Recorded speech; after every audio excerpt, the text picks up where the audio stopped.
it basically. And we don't want to be bank.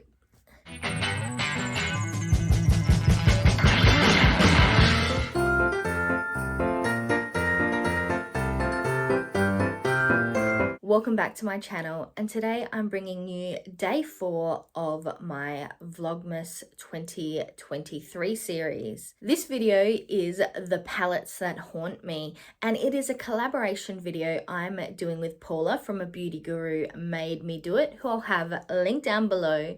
And the concept is the palettes that I chose not to purchase, but still are hanging out rent-free in my noggin. Some of these palettes are still available, so maybe one day in the future I might splash out and get them, but some of them also have now been discontinued. This is definitely not an exhaustive list of the palettes that I wish I had within my collection, but they're just the ones that I thought of when I sat down to do this video. These are in no particular order, it just as I wrote them down as they popped into my head, but I will say probably the ones I talk about first will be the ones that have taken up a rather large resident up in here. So I'm going to move over a little bit, if I can get my chair to roll, so that I can put some pictures up here. But let's just jump straight into it. The first palette on my list is the Huda Beauty Mercury Retrograde palette. I have ummed and ahed about getting this palette since its release. I really want it. But in reality, do I want it just for those couple bluey, shiny colors, the greeny colors up in the corner? Those are the things that drew me in and make me want that palette. But the rest of that palette is probably stuff that I could dupe within my collection. So to be honest, I could probably even dupe that shiny, greeny, aquary color that just calls my name. So this is one of those palettes that I didn't purchase purely because the cost outweighs my budget. And I don't want to be breaking the bank for some makeup palettes. If you have the disposable income to be affording to purchase these type of palettes, and if I had the disposable income to purchase this palette, I definitely would have purchased it.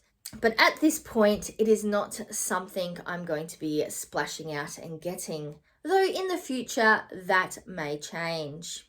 The next palette on my list is the Anastasia Moon Child Glow Kit. Now, yes, this is the only palette on this list that is a face palette. It's a highlighting palette rather than a eyeshadow palette, but it is one of those palettes that I so desperately wanted. But as with the Huda palette, it is just outside of my budget, and now I'm pretty sure it has been discontinued. And I seriously went out and did some crazy things and purchased lesser costing palettes to try to fill that need. One of them is this Beauty Essentials Unicorn Dust Palette. This one here. You would have seen this one recently in my Girl Fix Your Face project. And I did purchase this to try to fill that hole that the supposed Moonchild palette would have filled. And I have a couple other palettes similar to that to try to hit the spot. And actually, while I'm talking about that, the Moonchild and that I think it was the Kat Von D Alchemy palette. I didn't put that one on this list because it has obviously been unavailable for a while. But that one and the Moonchild were the two that were fitting into that brightly colored highlighter space that I really enjoy and wanted. Then we have the BH Cosmetics Romantic Nomad palette. What a weird little palette. And to be honest, I don't know if it's the packaging that got me, or the colors. I really do like the look of the colors, the shades, but the packaging just also has me all tied up in knots. I didn't end up purchasing it for a while because I wasn't 100% sold on the color story. And later on, I watched a video, I can't even remember who did it, but they were panning this specific palette for a Pan That palette. I think it was when we were doing the teeny pans, when Pantastic Ladies were doing the teeny pans Pan That palette. Somebody was specifically panning that palette, and I'm sorry that I can't remember who that was. If it was you, let me know down in the comments. And I realized how small those little pans were. And more so, I just could not justify that cost for such tiny little pans. I will say though, now, even though I know how much makeup comes in it, how small the palette is, every time I see it come up on sale, I just want to click carts. Even though I know why I don't want to purchase it, I still want to purchase it. One day I might be doing a review of this video of the palettes I purchased from the palettes that haunt me. Please no. Then we have two Beauty Bay palettes. If you've been following me for a while, you know I have a bit of a Beauty Bay collection. Now, these two palettes are ones that I missed out on. They are not the only ones I missed out on, but there are a couple that I didn't purchase, though it haunts me when it pops up on, you know, things when people talk about them. So the two are the Wilderness palette and the Age of Opulence palette. If you have been following my Eyes project pan, I'll have that linked up in the cards, you've seen me use the little 9 pan palettes that have recently come out, well, within the last 12 months or so, from Beauty Bay. So those palettes consist of the Berry palette, the Midnight palette, and the Earthy palette. And those color stories would fill the hole that these other two Beauty Bay palettes hold. And I definitely have the same shades throughout my collection, some of which are within the Beauty Bay palettes I own. So there really is no need for me to get those palettes, as they wouldn't fill a hole that I have within my collection. But still, I think I started to unintentionally get a little bit of a collector's complex for those Beauty Bay 16 pan palettes. There is about 3 of them that I don't currently own, 3 or 4, sorry. And there is one that I would very much like to, which is the Retro Love palette, but which doesn't necessarily haunt me right now. It is just on my wish list, so hence why it's not really being discussed here. But I started to get a collector's complex about them. So I didn't get those palettes because really, looking at the color story, I didn't need them in my collection. But there is that little bit of me that thinks, oh, if I had those palettes. Yes, so they do haunt me. The next palette on my list haunts me quite a lot as well. This is the Colourpop Mandalorian The Child palette. So it is not easy to get Colourpop in Australia, hence why I don't really own any Colourpop products. I could now, I think Colourpop is shipping to Australia, but it is just very pricey to do so. But The Child is one of those palettes that I really, really wish to own. I have recently purchased the Mad Beauty child palette, the Mad Beauty Grogu palette that fits within the same concept. And it is super cute. The packaging is super cute, which does light up my little heart. But the color story the color story is probably quite similar in some ways, and yet still it has not filled the hole that the child palette has left within my soul. So that is a palette that I desperately want to own, that haunts me, and whenever I see it, I get a pang of jealousy if it's in a video. And I really do like the actual Mandalorian palette as well, but that one does not haunt me as much as the child palette does. Then we have the Glamlight Ice Cream Dream palette. It is just that perfect level of cute and pastel and sparkly that when I see it, especially if someone has it in a video, I think, why did I not get that? Glamlight is also a brand that is probably a little bit difficult for me to get within Australia. I'm thinking that I can through a few different outlets, but it is also quite pricey to do so. And in reality, though I think it would look very pretty, I don't really need another pastel palette. I do have a couple pastels and I don't really need it. It's just so cute.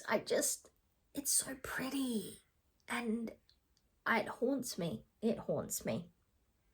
Then we have two Anastasia Beverly Hills palettes. I do not own anything from them, and I know they are definitely high end. The two that kind of are hanging out rent free is the Novena palette and the Modern Renaissance palette. The Modern Renaissance palette is a palette that was so hyped up and everyone talked about it, but visually the color story is not really a color story that suits me and my makeup style. I don't particularly feel overly drawn to it, though I know a lot of other people are, and it is a perfect palette for them. But the hype just got me thinking, well, maybe I would like it if I had it. If I, like, everyone else likes it, so if I had it, maybe I'd also really like it. And I probably would really like it in some ways, but it's just not a color story for me. So then I started looking across all of the current Anastasia palettes, because like everyone talks quite nicely about the Anastasia formula, and maybe there would be a palette that I would like, and I quite like the Novena palette. But I have these colors in my collection. I don't need more purpley shades, purpley neutrally shades. I don't need any more of those types of shades. And my reasons for wanting it, a luxury, high-end, expensive palette, is not because I absolutely adore the shades, is really just because of the hype regarding the brand and its formulas. Really, if I was going to purchase one of these type of palettes, I would be better off getting the Huda Beauty Mercury Retrograde palette that I literally cannot stop thinking about, rather than an Anastasia palette. Then we move on to the Menagerie Cosmetics Pastel Pup palette. Another pastel palette. I own one specific pastel palette from Beauty Bay. That's the pastel palette from Beauty Bay. I'll put a picture up. And it is very pretty, but it is soft. Pastels are soft and light, and you know, they're gorgeous, but that's not generally how I wear my makeup. I'm a bit more bright, neon, bold, the brighter the better type makeup. So I think that though I love pastels and I love the looks I can see made with these pastels, I do not need multiple pastel palettes in my collection. So I need to like calm my farm. I am noticing though that a few of these palettes that are coming up on my list here are from indie brands that I cannot easily access here in Australia. And I think that is another reason why I really want them, that if I could access them a lot easier, would have I gone for that palette? The next palette on my list is also an indie brand. It is from Shroud and it's the It's Freaking Bats palette. One, the name.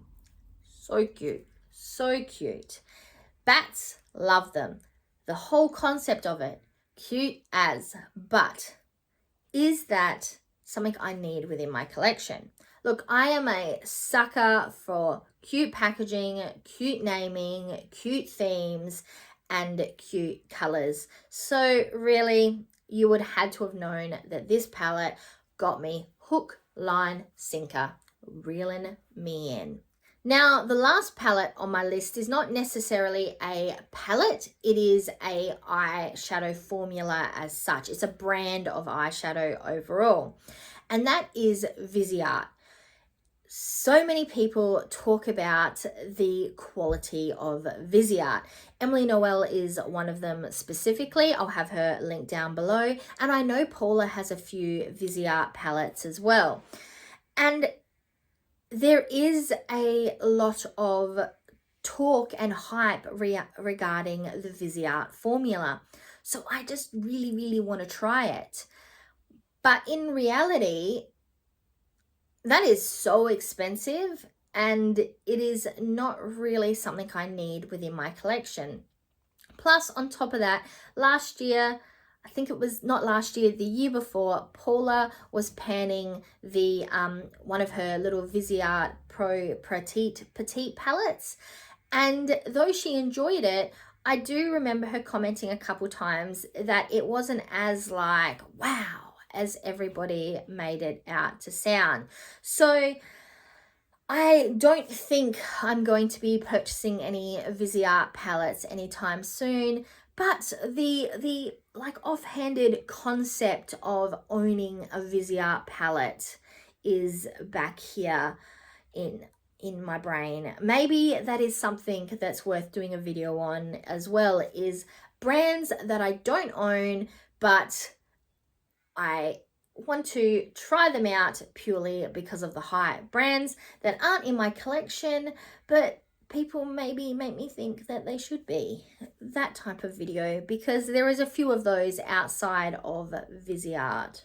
So these are a few of the palettes that are haunting me, that are hanging out rent-free in my brain, even though I have actively made the decision to not purchase them at this time.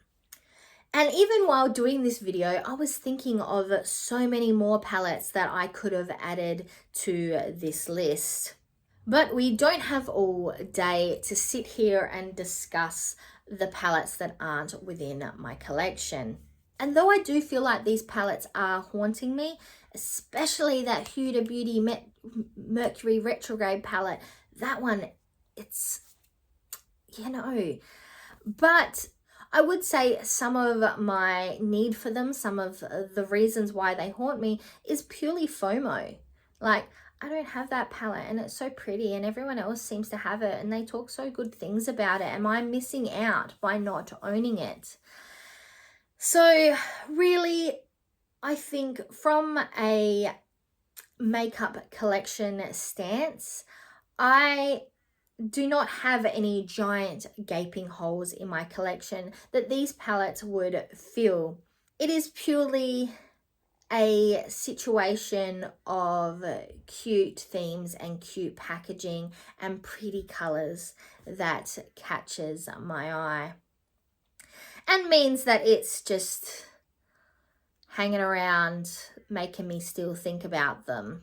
So like I said, this video is in collaboration with Paula from A Beauty Guru Made Me Do It. And like I said, she'll be linked down below. I am super excited to see what palettes are haunting Paula. and if we actually have any crossover in our palette lists. I would love to hear if you have any of these palettes in your collection. Please let me know down in the comments, or if there are any palettes that are haunting you, especially if any of these palettes are haunting you. Now, make sure you jump over and check out Paula's channel and Paula's video. I really enjoy Paula's content. When I see a new video from Paula, I am just click, click, click. She's very relatable and is a slow panner like myself. So I always feel a little bit like I'm not alone when I watch Paula's videos, because there are some panners out there who just fly through products. And I always feel like it is taking me so much longer to hit pan, so much longer to use things up, so much longer to get liners and lipsticks and powders out of my collection, that I am obviously doing something wrong. But when I watch and even talk to Paula and listen to Paula's videos, it makes me realize that I'm not alone in that like slowish panning stage. We are both slower panners, and that is okay. Everyone pans at their own stages, which is other reasons why I do not need to purchase these palettes, because I already own way too many eyeshadow palettes than I am going to be able to use up. So make sure you go over and check out Paula. This was my collaboration video with Paula on the palettes that haunt me. I'm Verity, wishing you a happy holiday season, and now to the outro.